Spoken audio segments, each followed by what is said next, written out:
What are the latest updates in the diagnosis and the treatment of bacterial meningitis that clinicians treating this should be aware of? I think that some core pillars remain: immediate empiric therapy within 1 hour after blood cultures. So actually that lumbar puncture and blood culture is incredibly important as early as possible. Absolutely. It is extremely important to perform point prevalence surveys to quantify, for example, cephalosporin or carbapenem use.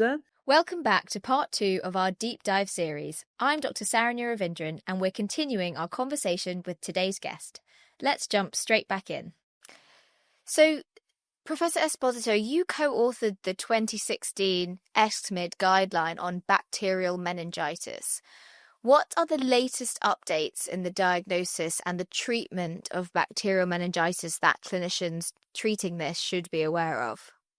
I think that some core pillars remain: immediate empiric therapy within 1 hour after blood cultures, with early lumbar puncture when safe, and adjunctive dexamethasone should be considered before first dose of antibiotics when Haemophilus influenzae type B is suspected. So as you mentioned there, rapid treatment, within the first hour is vital. How can we balance that urgency with the principles of antimicrobial stewardship? Draw blood cultures, start age and epidemiology appropriate narrowest effective regimen fast, add dexamethasone when indicated, and focus at 24-72 hours using results from CSF to de-escalate or stop if ruled out. So actually that lumbar puncture and blood culture is incredibly important as early as possible. Absolutely. And actually, having seen quite a few of those cases myself, it's actually quite difficult to take, especially lumbar puncture samples early because the patient often isn't stable enough to do so. Is that something you've seen as well? Yes, it is possible. Anyway, it should be important to try to obtain lumbar puncture with someone that is expert in doing it, and to start anyway empiric antibiotic within the first hour. You mentioned there about dexamethasone, and actually my next question was about corticosteroid use. What does the evidence suggest about the timing and their benefit?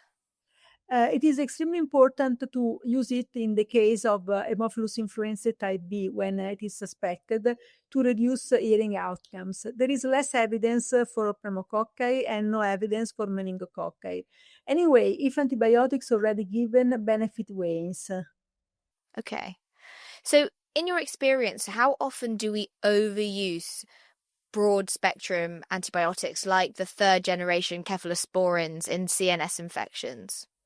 Common, especially when meningitis isn't confirmed. So use them when indicated, but de-escalate once CSF results permit to limit selection pressure. Okay. So in terms of the aware classification, now I'd love to know your take on this, but I think for our listeners and for anyone that's not heard of it before, could you just explain what the aware classification system is and tell us about how hospitals adopt this and are they doing that effectively? So adoption is growing. Aware helps set formulary defaults and targets. So the need to use in more than 60% of the cases access antibiotics that are those with limited spectrum. And European consumption data show many countries still below target. So there is room to improve pediatric pathways toward access first choices. So, and just to clarify, the aware classification is a WHO initiative to help with stewardship.